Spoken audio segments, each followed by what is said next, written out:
Welcome, everyone. Thank you for joining our second Fireside chat. We're so happy you're here. Whether you're watching this live or the replay, we hope you learned something new.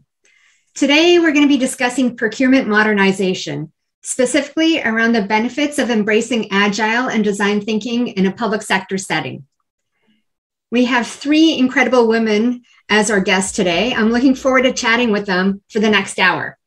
Each guest brings a different perspective to the discussion.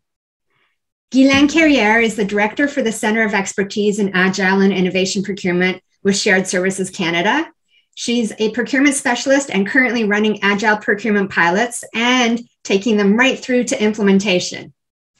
Nadine Charon is Director with ESDC and is here today to provide the perspectives of an internal government client.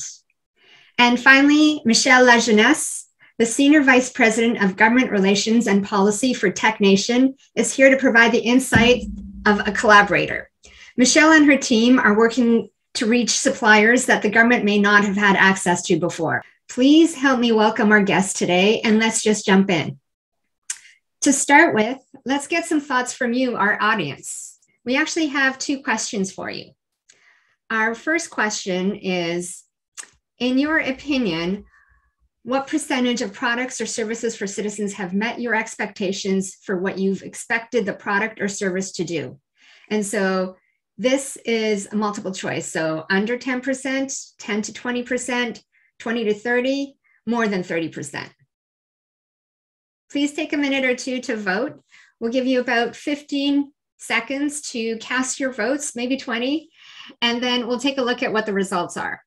So in your opinion, what percentage of products or services for citizens have met your expectations for what you expected the product or service to do? Under 10%, 10 to 20%, 20 to 30, or more than 30%? So maybe 5 more seconds and we'll close it off and share the results. Interesting. This is great. So 10 to 20% was third. Second place was 20 to 30%. And in first place, more than 30. That's really fantastic to hear. We have one more poll question for you. And that is, in your opinion, what percentage of products or services internal to government, so for especially our government colleagues on the webinar, have met your expectations for what you expect the product or service to do? So what percentage of products, services internal to government have met your expectations for what you expect the product or service to do? Again, under 10%, 10 to 20%, 20 to 30, or more than 30%. So we'll give you guys about 20 more seconds to vote. Feel free to cast your vote. We're just trying to get an understanding of services within government. What percentage have met your expectations for what the product or the service should be doing? So we'll give you guys 5 more seconds and then we'll close off the poll. Awesome. Okay, that's fantastic. So again, in first place, more than 30% have met expectations that are internal to government. And second place, 10 to 20%, and third place, 20 to 30%. That's fantastic. Thank you so much for sharing. That's really great. And so with that, I'm actually going to have Guylaine start us off by providing a high-level overview of Agile procurement, and then I'll do a quick minute or two around design thinking, and then we'll hop right into the questions. Bon après-midi tout le monde. Good afternoon. Very happy to be with you this afternoon. I guess I would like to share my experience about, like starting by what's the difference in SSC perspective is between traditional and agile procurement. So, in a traditional construct, what we could have is you have a technical expert that has a problem or would like to achieve an objective. And what they start doing is engaging internally and maybe with external experts, and they do a research on the internet and they ask for a few demos here and there and says, okay, so now I have an idea of what I need to do in order to resolve my problem or to achieve my objectives. So I can start drafting, and they start drafting. And 26 version later with a lot of people, everywhere. So they do track changes, comments here, comments there. So maybe a few months, sometimes some years later, you have a statement of requirements and maybe an evaluation grid. So once they finalize the technical design, they come to see the procurement folks and say, hey, procurement expos, hello, I want to buy this. And of course, because we are more later in the process, they are stressed out and they want that quickly. So procurement says, okay, hold on a second, I need to check that. I need to ensure it's contractingly clear, fair, open, and transparent. So they revise everything again. 26 version later, multiple tractions and hundreds of comments later, everybody revising the stuff in writing. And maybe 3 months, 6 months, 1 year later, so I'm ready to post the solicitation on the street on buy and sell. So buy and sell, of course, it's the first time the private sector sees that. Oh my God, the government of Canada wants to buy that. So they look at that and say, oh my, what's this and what's that? So 300 questions later, as much as many answer later. So we got this, some sort of finalized bid closing. So bid closing, the vendors are spending day, nights to write because 100 pages of statement of requirements and 100 pages of a technical bid sends that. So, and then the evaluation team goes on in a basement and they score independently. Eventually, they make a reconciliation party when they exchange views for a week or two about, what the score should be given. And suddenly you go to the governance, we recommend this because of that. That goes up, that goes down. Eventually you award the contract. Then they say, oh, by the way, 2 years later, award the contract. And then they start having the kickoff meeting, doing some inception stuff and first results of the technology. And sometimes it's a year, 2 years, or many, sometimes more since your original problem statement and the solutions and the tangible results. So sometimes the solution is already obsolete. So as you know, in IT, that speed is not sustainable. So with APP 3.0, it's a systematized way, operational way to implement Agile procurement. Every department has its own way of implementing Agile procurement. So I'm about to talk to you about how SSC does that. I guess the first happiness about this process and also why it explains why it's so well received from the technical authority is the fact that we put in place a cross-functional team. So that means we say at the outset of this, so don't come to us when you have prescribed everything. If you have a full-fledged statement of requirement, it's too late. It's too late to be agile. So they come with a problem statement when they have written nothing. And then we put in place a cross-functional team. It's a combination of contracting expert, technical expert. And we provide sessions of coaching for drafting. And during those sessions, it's very intense. So we take, in a traditional construct, people will spend sometimes in average 5 hours a week on developing a solicitation or technical design. We take all this and we shrink it. So that means we finalize the internal design within 10 weeks, 2 months. And then we start engaging, not at a complete prescribed design when, I have 100 minimum viable requirements and I have prescribed all the buttons and the small funny stuff that the technology must do. No, the minimum viable requirements. So once we have the minimum viable requirement, so we go out to the industry. Part of it is, it's the integration of the private sector is we have this thing that we call the invitation to refine. So it's multiple waves where we share a component with the industry and with technicians that help us finding the right suppliers. And this combination of private sector, vendor association, technician, we iterate with them.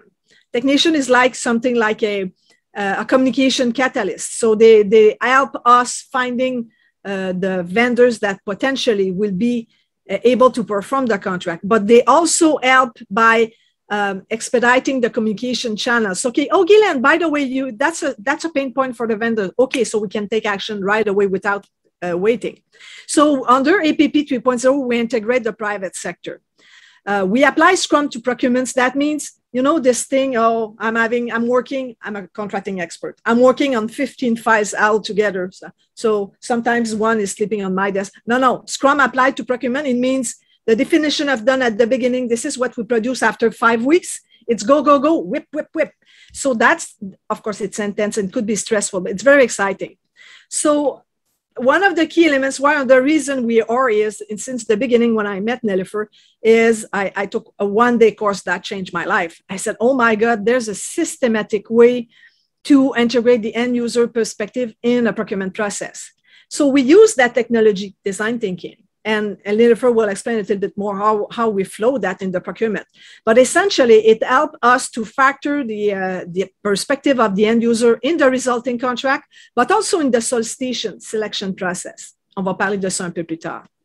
The other element that is specific, and to paraphrase one of my new managers that comes from Montreal and he just joined my team, he said, Guylaine, he has a lot of experience in contracting. He said, it's a real change of paradigm, APP 3.0. This thing of demonstration, proof of concept, and prototype. So the fact that we are not asking the vendor at bid closing to provide a written bid. They just have to satisfy procedural requirement like, I have the capacity to contract, promise. I am not a terrorist, I promise. And I comply with the certifications. And then they move to a demonstration that will be scored. So instead of having a written bid, we have a virtual bid. They will have, of course, to write their technical but only if they move to contracting stages.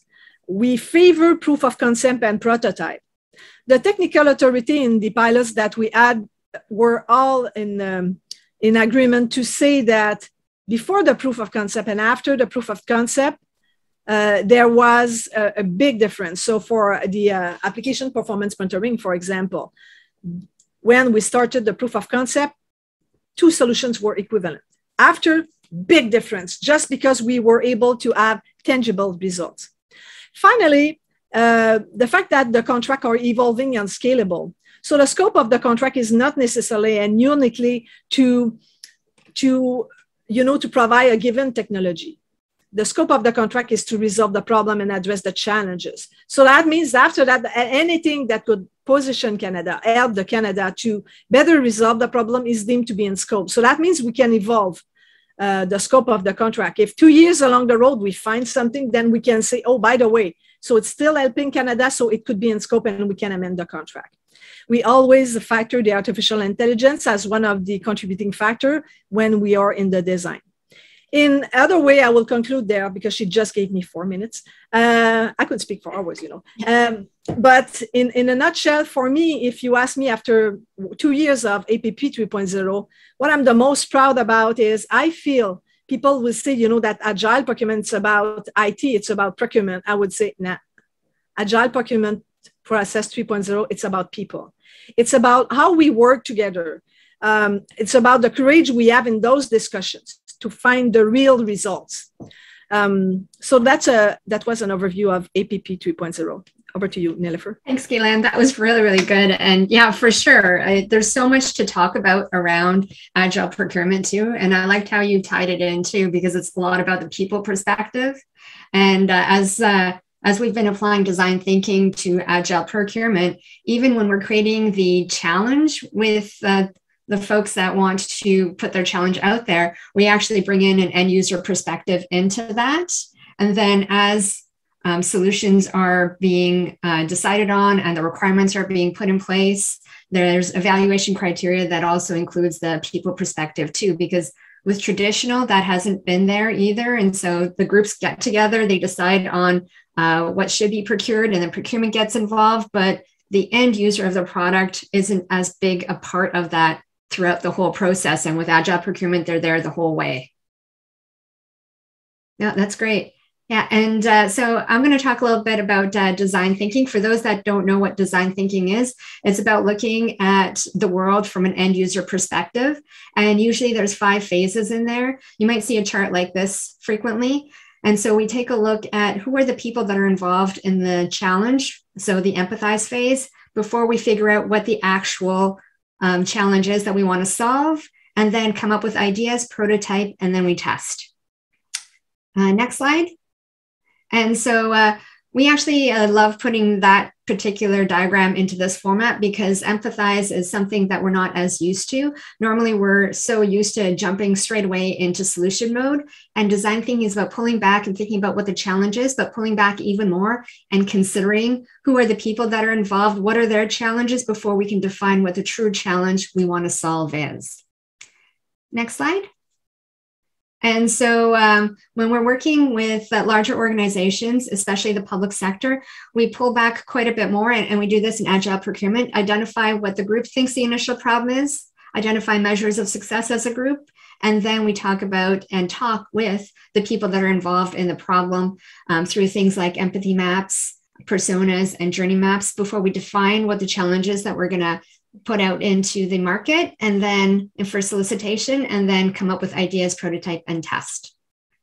And so design, next slide, please. Design thinking can actually be used for both a traditional procurement and Agile procurement. Working with Guylain's team, we've been applying it to Agile procurement, but can definitely be applied to traditional procurement to understand the people that are involved in the challenge and bring them along the way too. So that's a super high level description of design thinking. And like Guylain, I'd love to talk about design thinking for days on end, but I'll spare you guys. I want to jump right into the questions. And this one is actually first for Guylain. Guylain, how has design thinking shifted your mindset and philosophy? So the primary objective was to ensure that we are able to deliver technology that will work for the end user. And as in my day-to-day life, and it's probably the same case for everybody, is, you know, you take your phone and you go on an application, and if it's the application is easy to use, you know, maybe fun, you will come back to say, oh yeah, I like that, and you will use it. In our job environment, sometimes it's not the experience we live with the technology, like just with everything around me, like I will not name the technology, but for entering my leaves and traveling. And so all the technology, oh my God, it's way far from the fun I have with my phone. So to me, that was, I came from it is, okay, so whatever we do in procurement, we need to be able, so that becomes the obligation of the contractor that does something for the end user. That was the primary idea. But I guess I would like to shift that to say, yes, we achieved that. We achieved to include, we found pragmatical way to integrate that in the selection, as well as in the resulting contract obligations of the contractor.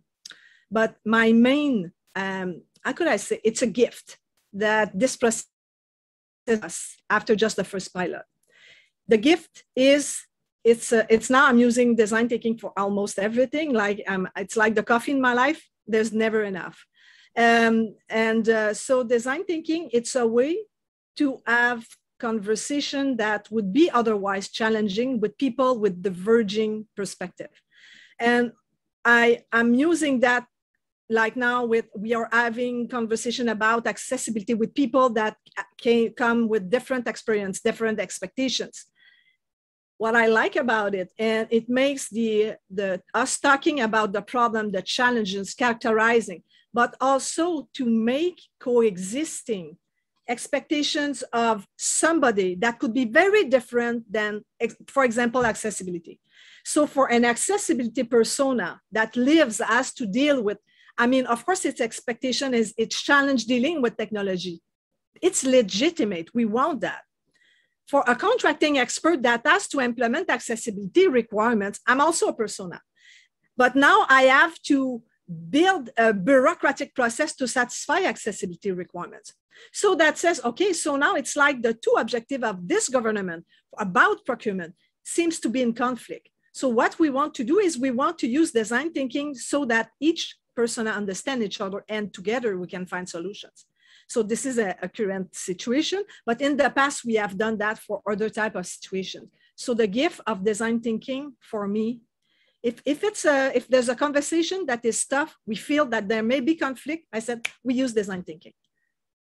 Yeah, I love that. Thank you. That's a really, really great way of putting it. If it's a tough conversation, then we use design thinking, but it's also about bringing people together to work on a common solution together. And so you talked a little bit about having more of a partner mindset with vendors that you guys are working with. Before I go on to the next question, I actually want to ask the audience a question that on the panel we're all interested in hearing your thoughts on. And that is, how do you think or how do you feel about procurement in general in the public sector? So what do you think or how do you feel about procurement in the public sector? Feel free to write in the chat. We're kind of interested in hearing your thoughts. So how do you think or feel about procurement in general in the public sector? And as you guys are filling that out, I'll start asking the next question to Guylaine and Michelle. But as you guys are listening, feel free to comment in, how do you think and feel about procurement in general in the public sector? And so Guylaine and Michelle, as people are filling that out, I'm gonna ask you guys, Guylaine, I've heard you talk a lot about empathetic corporate players, and Agile procurement is truly about collaboration internally and externally. So with that in mind, do you also think about the impact on vendors? And Michelle, after Guylaine, I'd love to hear your perspective on this too, and how you both have seen empathetic collaboration at work. Do you start with Michelle? Sure, yes. With you. Guylaine, go Doesn't ahead. matter. Do you want me to go? Yeah. Okay. Yeah. So thanks, Nilofer. And yeah, I think first and foremost, I think something that I just want to plug for everybody, as your question asked about, being satisfied by product. And I go back to, excuse me, a quote by Henry Ford that said, if he'd asked people what they wanted, they probably would have said faster horses, right? And I think that's, when I look at the collaboration and what this has done for industry, it's really, it's been a two-way, obviously, it's been a win-win, because from an industry standpoint, lots of innovative solutions have been brought forward to the government that, the government wasn't aware of. And I think government had it in its head because we are traditional beings, right? So I say that for both the industry players and the government players. It really has been something where the collaboration has, as you say, empathetic collaboration. I love that word. And but it's just been a win-win, and it's been an eye-opener too, because people have preconceived ideas, right? Like, we think this is what we want. And I know on one of the solicitations that was out there on the display network, digital display network, that the technical team was just like, wow, we didn't even know those solutions existed out there. And the wow part too, that's great, is this is not just big tech, this is small tech too, right? So it gets you, to your point, into a broader supply chain. And that broader supply chain has had the opportunity to work very closely with government in a collaborative way, as opposed to what I would call a bit of a, I think traditionally there's been a bit of a toxic relationship, or not a conducive to being collaborative relationship over the years. I've been around this block a long time. So, 20 years ago, 10 years ago, if somebody brought up procurement, you went, oh God, don't talk about procurement. We'll never get anywhere. Now, we are making, like Guylaine says, I've been involved for a year, and in a year, the progress we've made has been huge. And the industry players, they too have had to come around. As you say, the paradigm shift, Guylaine, is huge for everybody, but they too are starting to see that, yeah, government's serious about making change, and they are starting to adopt that change themselves. So over to you, Guylaine. Thank you.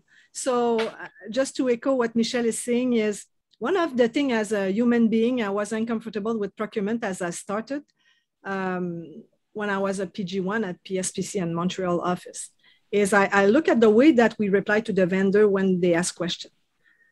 There's a bid solicitation, they ask a question about, okay, this page, this number, this part, they ask a question. And our answer is very bluntly, see, and they refer back to the same part, see that section. I said, okay, would you consider to do this and blah, blah, blah? The answer is, no, we don't.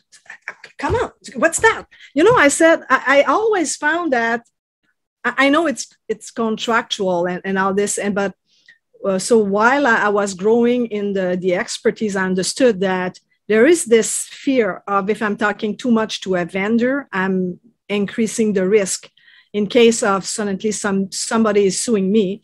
So if I explain too much, if I talk to them too much, so now I'm creating a risk for the crown. So there's this myth.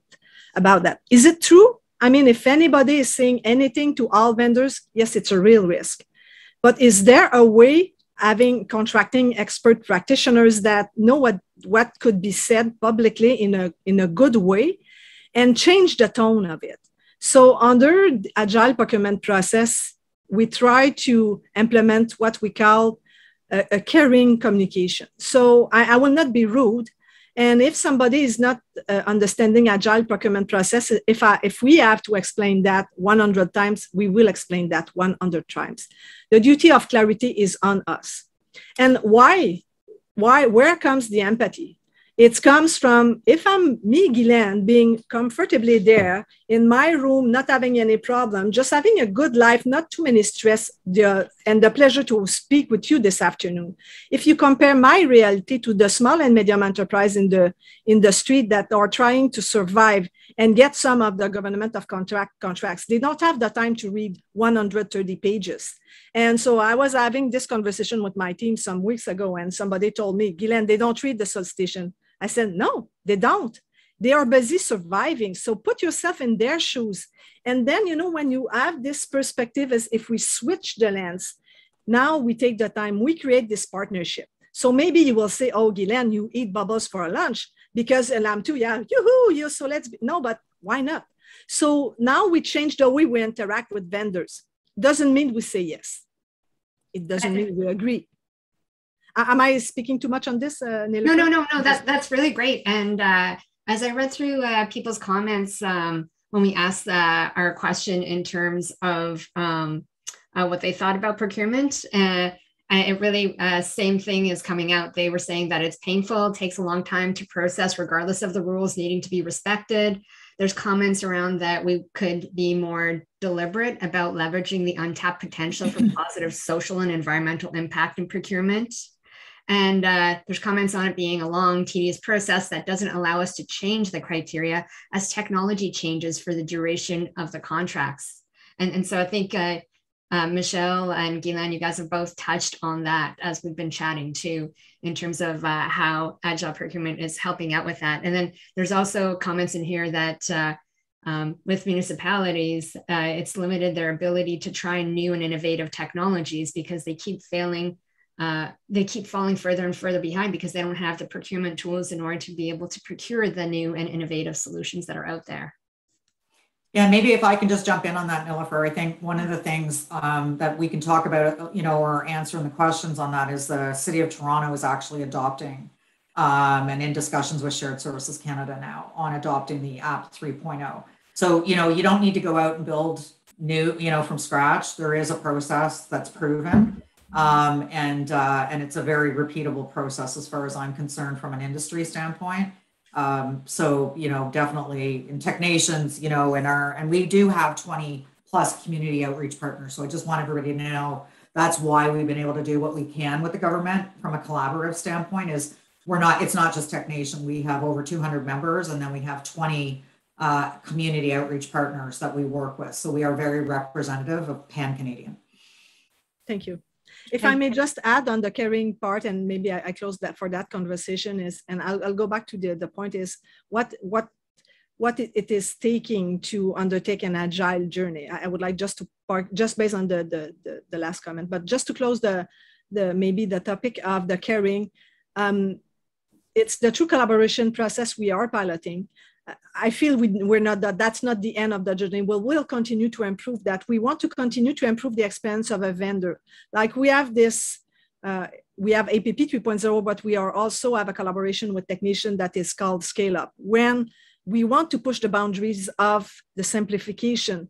And so the end user, Nilufer, is really central there. So we are working to develop, to simplify. And I was just working with the team this week. And so I was seeing so the vendor must do that, that very abrasive contracting language. I said, okay, hold on a second. Why do we need to be that abrasive? So we can just say, okay, tell us what's your experience in this. So just talking to people, so people that has never dealt with procurement will know what that word means in terms of the legalese type of thing. So we are really trying to push the boundaries and of the simplicity to simplify further. We are not there. I feel Last spring, I felt, oh, that's good. Now I don't feel that way. And I feel that I have more job than I had 2 years ago, just because I see all the opportunities of moving, being more innovative, improving the experience for both the clients, the contracting officer, the vendors, the SMEs. I think it's just the beginning of the journey. Yeah, I love what you're saying. It is definitely evolving and getting better and better as your team is doing more and more of this and collaborating with organizations such as TechNation too. I'm going to switch it over to ask Nadine a question, actually, because your project was touched on briefly. But Nadine, for your project, your challenge was actually reframed from the original challenge that you guys had. Can you talk a little bit more about that? Sure. Our project was quite fun. We had the opportunity to work with Gideon's team based on a contract that had been existing for 12 years. So basically, in the last, sorry, my ears aren't working properly. Based on the last 12 years, we had used the business requirements document that was now outdated, but because people didn't have time and didn't want to spend a year redoing information, they decided that, oh, we're just going to reuse this information. And then he then proposed, why don't we do Agile? And I'm like, well, of course, let's do Agile. So we did, and it was eye-opening. It was difficult, it was stressful, and it was easy. So, you know, a lot of different things that come into play when you talk about that, because we had to think different. And I think Glenn said it at the beginning, you said it at the beginning. We're often in a position where we're solutions-based. And it's like, okay, we need this. This is how we need it. And we did something different, and we did design thinking, and then we identified the personas, which was quite interesting, and seeing who goes into a Service Canada office. So, you know, we had to come up with something and use some of our own experiences and some of the anecdotal information that we had from others before we made a decision on why would we want to continue to do this. So identify those business requirements based on a problem more than on a solution was really eye-opening. And the fact that we don't know what's out there. So we can say, well, you know, we need this, and ours was to provide a display network across the country so that the Service Canada offices, passport offices, et cetera, could relay messages to citizens. But again, how do we know that citizens are reading our messages? How do we know that they don't want cartoons or bonhommes on the TVs while they're sitting waiting for their passport or their driver's license or any service offered by Service Canada? So that was really interesting. It took us a couple of months, and that was several iterations, several meetings to identify what the problem was. But we did come up with a solution. It took us less than 3 months to actually get I think it was 8 weeks, our first foray, and speaking to the vendors. And we had a tremendous implication by the vendors asking us a lot of different questions. So, you know, you talk about the 200 questions. There was a lot of questions, but they were in a webinar-based version. We could see exactly what they were thinking. We could readjust as we were going based on their information. And the other thing that was really fantastic is the demos that ensued. So we were wowed by saying, wow, we didn't know we needed this because, you know, we didn't even know it was out there. All we wanted was something to create a display, but then we're in a pandemic. What can you give us that's going to help with pandemic? What do you have that's going to help with hygiene, sanitation? How am I going to know that person X is watching our screen and actually getting the services? So we got evaluation tools, we got different screens, we got sanitization, we have a whole bunch of things. And now I have minimum requirements. So my minimum requirements I need to display, but I also have now a list of options that I can implement into the system. Yeah, I love that, Nadine. About the change, I'll just touch on that and then I'll hand it back to you. Is throughout all of the conversations we had implicated and Jeanette talked about it, a multifunctional team. So there's people from her team, design thinking, there's people from my team, there was people that were throughout the department that were different doing different pilots with the Service Canada office. So we touched on all of that, realized that the contract wasn't in the right place and that we needed a change. We needed to look at something else based on the new requirements, based on what the pandemic has brought us and what Service Canada has to sort of implement into those offices. So now we can go back to the vendors and say, it's changed a bit, but the flexibility that we've built into the contract allows us to do all of this, and you don't have to start again. It's really absolutely fantastic.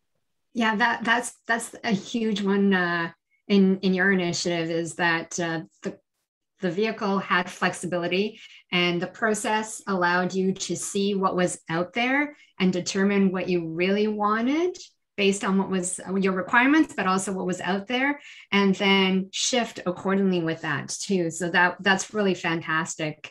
And Michelle wrote in some comments too. As part of Agile procurement, senior management and political support's key. And SSC's pivoted so that they're getting support from the minister to the president to Guylaine and her team.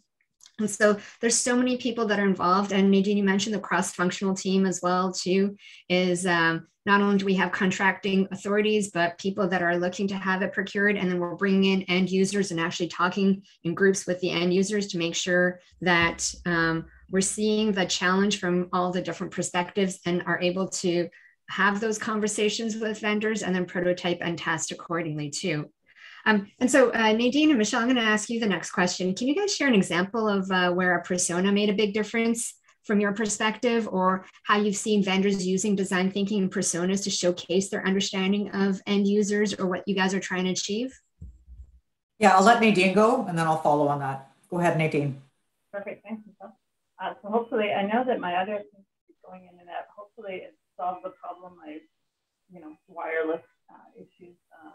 Anyway. So in our personas, we ended up doing two different types of persona. We did somebody that was from the outside, so really a client perspective, who goes into a Service Canada office. So that was quite interesting because we had to rack our brain and look into our sphere of people that we worked with.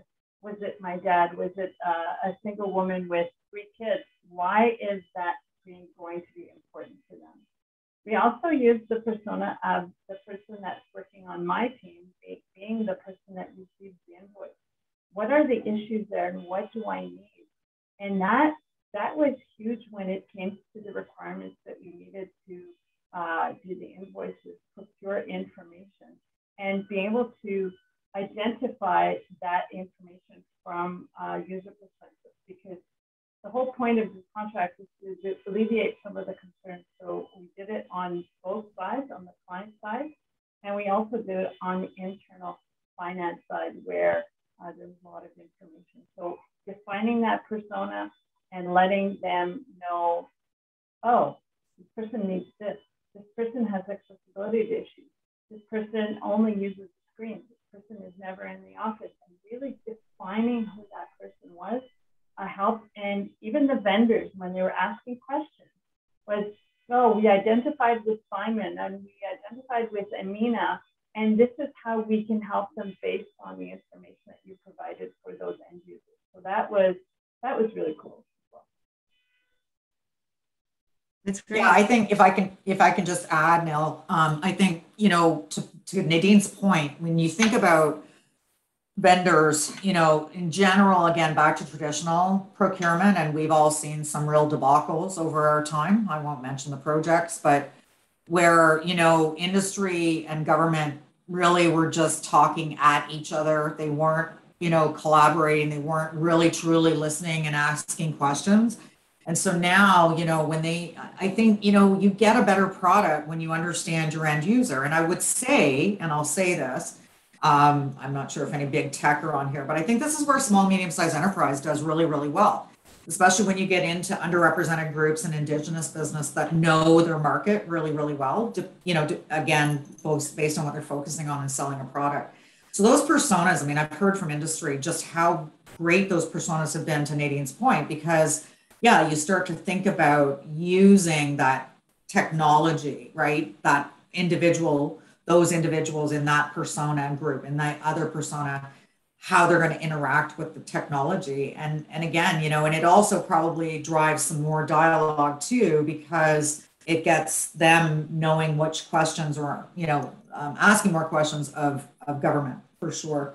And I think, you know, I mean, I've seen so many, you know, like, again, back to the horses thing, but, you know, how many times we've had technologies that have just been behemoth, absolutely not what end users were looking for. And, you know, and how many millions of dollars have been, not only by government too. Think about how much money goes into industry. I worked in a big company at one point, and the amount of money they end up having to throw at fixing, you know, things after the fact, which always costs everybody twice as much. So yeah, I just think those personas just get you closer to the final product, not the product necessarily you had in your mind, because to Nadine's point, you know, when you get started talking to some of these, you know, amazing vendors out there who have some really amazing solutions, it just uncovers or opens up, and you're starting to think outside the box. So.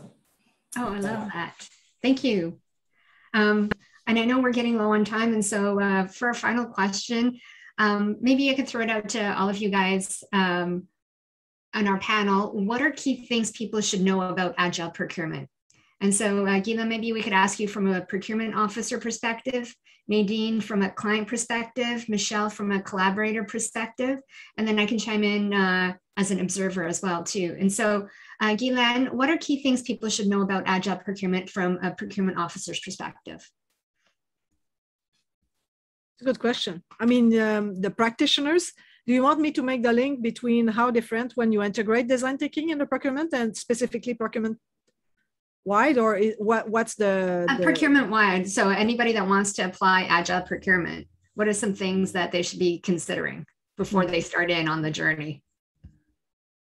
So I guess the shift of paradigm, or a bit of the myth that we just identified when we were looking at measuring the results with Michelle and Technician, is first, there's few myths, like communicating with vendor, it's risky. So that's a myth.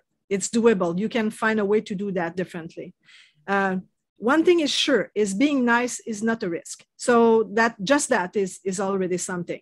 Finding the flexibility within the rules. I challenge any procurement officer to do this exercise. Find me the true limits, the true boundaries. I did that. I call that the materiality of the risk, where I could not change anything. Like if you are a procurement expert, GCR Article 6, yes, that's you cannot change. But the rest, you have to be fair, open, and transparent. My goodness, look at the flexibility you have in this. So second myth is the procurement is rigid. That's a myth. That's a myth. That's the results of our, and you know, years of practice that, oh no, you cannot do that. Yeah, tell me, where is it? So I'm challenging that all the time. The second thing is, if you bring value to your technical client, if you bring value to them, you don't have to convince them to use your services. They will ask for you. So it's the same like techie stuff. If the application is easy and fun, hey, you don't need to have a marketing. That will sell by itself. Agile procurement is the same thing. If you design a procurement process where your end user is your client, that's what we did. Then that means every time you are incrementally moving, then you have something for your client you are considering. And the last elements, because now we are moving to deployment. And one of from one thing that for which I'm very je suis grateful for, is because it's about people. And so we systematically engage people for anything. And so when we use design thinking as a communication channel, is under Agile procurement, like I'm about to deploy, I put in place a cross-functional team, a working group, because, okay, I will have this big idea about how should I be deploying IPP 3.0. But maybe I'm wrong. Maybe I missed some stuff. So let's have the people provide feedback right away.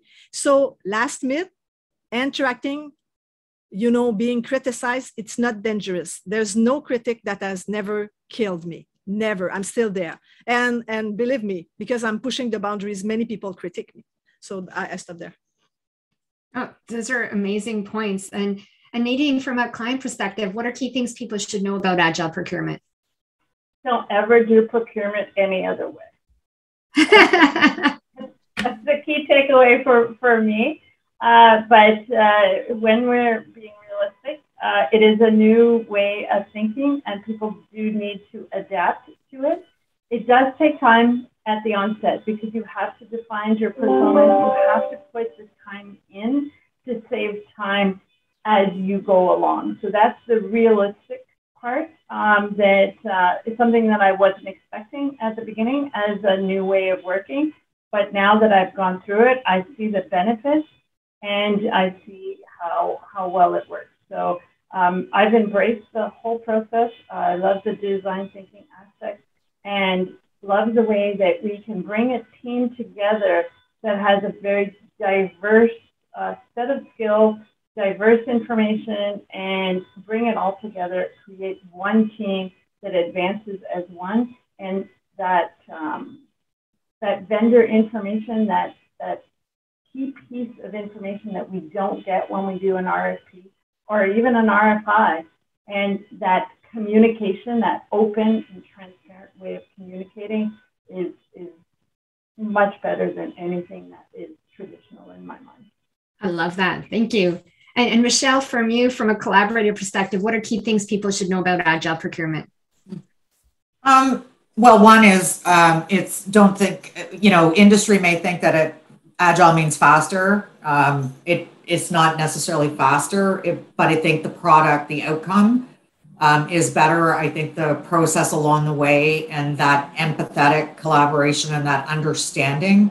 I think too, like if you're going to understand, the reason I believe that Technation has been a great asset to the government is not, it's Technation, but we have what's called Canada's digital marketplace, and we have over 530 firms on it now. But it's industry, especially big tech, have huge partner networks. So the supply chain that you currently have in government is not the supply chain, it's just too limited.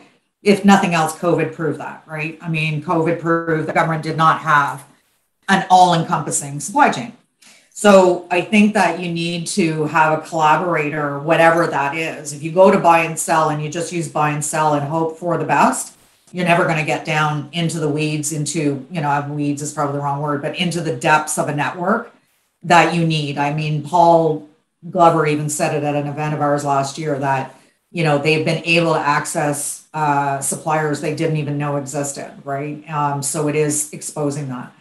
And then I think finally, you've got to have a collaborator who's willing to push back on their industry partners. So I won't lie that I deal with, complaints that some are valid and others are just the typical bitching, whining, and complaining, if I might, because again, they're used to traditional procurement. So they expect to be rated. Well, you're not going to be rated necessarily in Agile procurement. Terms and conditions. Terms and conditions are still going to be there, people. So maybe you need to find some flexibility within your industry, in your organization, in order to help support this agile approach to procurement. So I think that's what also, why Guylaine and I have worked well together, and we've, been able to bring industry and government in what, as she said, is not a risky relationship at all. It's very transparent. There's nothing we have to hide. And I think everybody's better for it. Even the old naysayers, I'll tell you, that I've known in the industry for a long time, who didn't think procurement was a great thing, are starting to come around. So that's my litmus test for sure on that. Thanks. Yeah, that's huge. I love that. Thank you so much. I'm just looking at the time.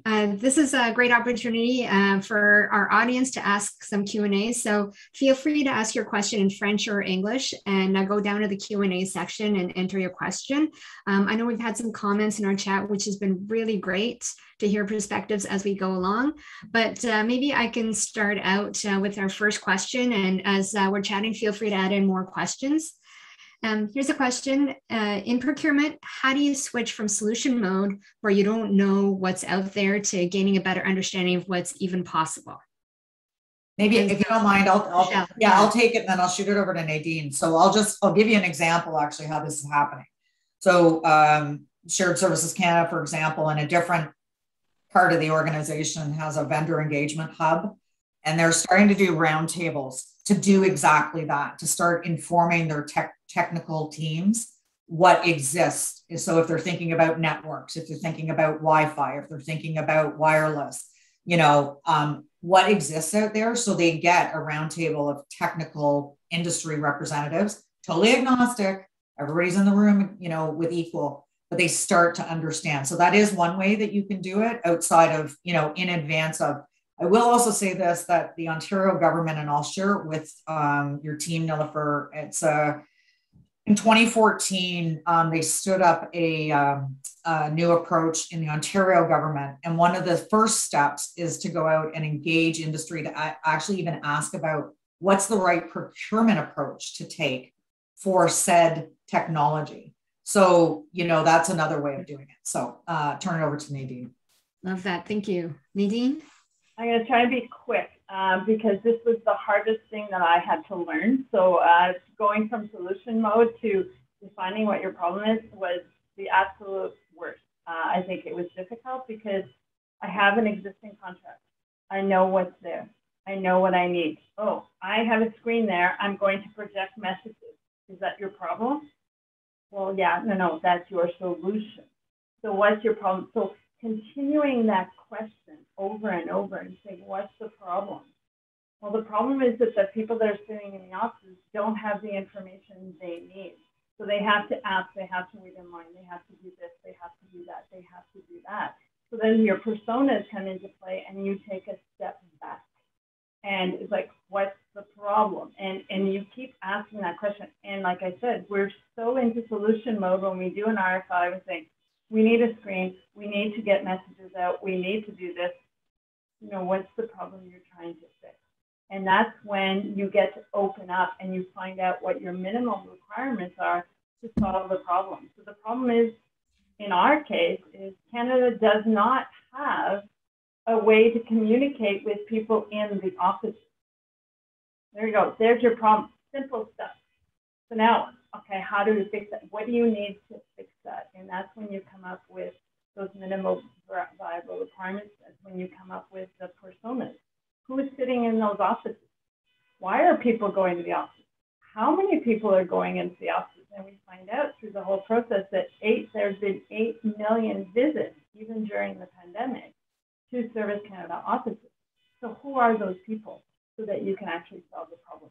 But it is a very difficult thing to do, to step back and say, okay, get out of that solution more, but it's doable. And the process, this Agile procurement process actually works really, really well for that, to get yourself into a mindset where you can define the problem. Oh, that's really great. Yeah, it's I love how you guys have been able to switch from solution mode into asking what that challenge is and actually taking the time to figure out what the challenge is. And I think a lot of private sector organizations that have been really successful at that have shifted their mindset to be able to change business models too. So going from something that you commonly do to, okay, what's the actual challenge we're trying to solve?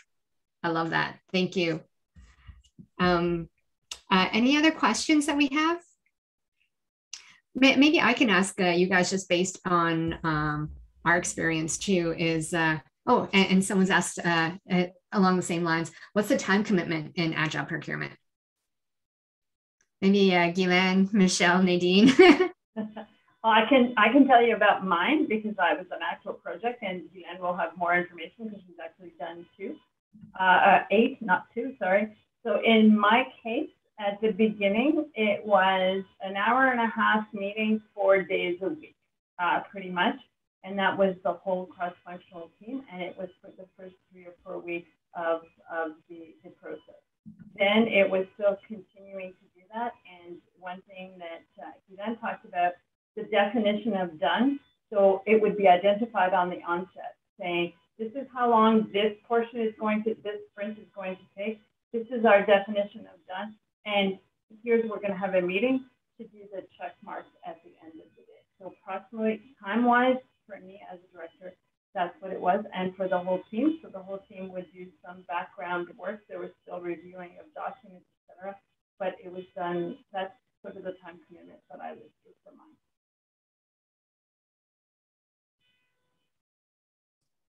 Maybe I can just, oh, sorry, go ahead, Guylaine. So just from a procurement angle, so the 4 meetings a week under APP 3.0, 4 meetings a week, 6 hours during the design. I guess the thing I would like to make the distinction with is the time of the procurement process / the time of the design. So the design is, the vendors don't see that. It's us working on the back end, but it's the design of the technical design and the substation itself. So that could take between 2 sprints. So 10 weeks, we are usually in the street with the minimum viable requirements and the first problem statements. This is where we engage vendors. It's intense. So right now I have a team, I add a team of 2 cross-functional team, and I have this Robert Edwards RPA things. They are just 5, but they are full-time to this. Those are keeping us on our toes. It's during the design, you can expect in the 3 months people to be 25-50% of the time, and in complex procurement full-time. Means if you shrink all the level of effort in lesser time, it's the process is faster. That's a bit of where we gain our effectiveness. Yeah, that's really good. Thank you, Guylaine. Michelle? Yeah, I think the only comment I'd say is that, and again, this is, when we did a survey, Guylaine led a survey after I think the 5th pilot solicitation. So, there's some perception that it's just as long as traditional procurement. The difference is that there's less sitting and waiting for questions to be answered, and then the team, writing. So there's more iterative. So you're making progress all along the way. I still argue that if you looked at it from a resource intensive standpoint, and so that to me is time too, because time is money, right? So if a company's spending and has, and I'm not joking when you can say upwards of 100 people could be writing an RFP response, in terms of legal and everybody else who's involved. You look at that from a time standpoint and what that costs that company versus the couple of people that would be involved now in an agile procurement, working, through getting the answers, not having to write a 500-page response to prove how great they are, to Guylaine's point, because the bottom line is you're going to prove it in your prototype. You're going to start to prove it. You do have a response later on. I guess that's, and again, that's just a change in government or industry understanding that, one, we're piloting too, right? So this is going to get better. It's getting better every solicitation. But yeah, I think the time commitment is, it's better serving what you get in the end, I guess. So it may not be much less from a, industry to government, but it's just less cost. And I would also argue just a better outcome in the end. So that would be. Love that. Yeah. Thank you so much. We're at our time for today, and it is so much fun. And if you guys can't tell, we're super excited about Agile procurement because we get to see it in action and we get to see the impact. I really want to thank you guys for joining, and also a special thanks to Michelle, Guylaine, Nadine for joining us today. If you're interested in learning more about design thinking in government, please visit spring2innovation.com to view our upcoming training sessions. If you'd like to learn more about Agile procurement in government, please connect with Guylaine. And for anyone looking to learn more about design thinking and how it can be applied to both traditional and Agile procurement, please reach out to me. Hope you guys have a great day. Thank you. Thanks, Nell. Thanks. Thank you for watching the replay. If you enjoyed this content, like the video and subscribe to our channel. And if there's a topic you would like us to cover in an upcoming webinar, please let us know in the comments below.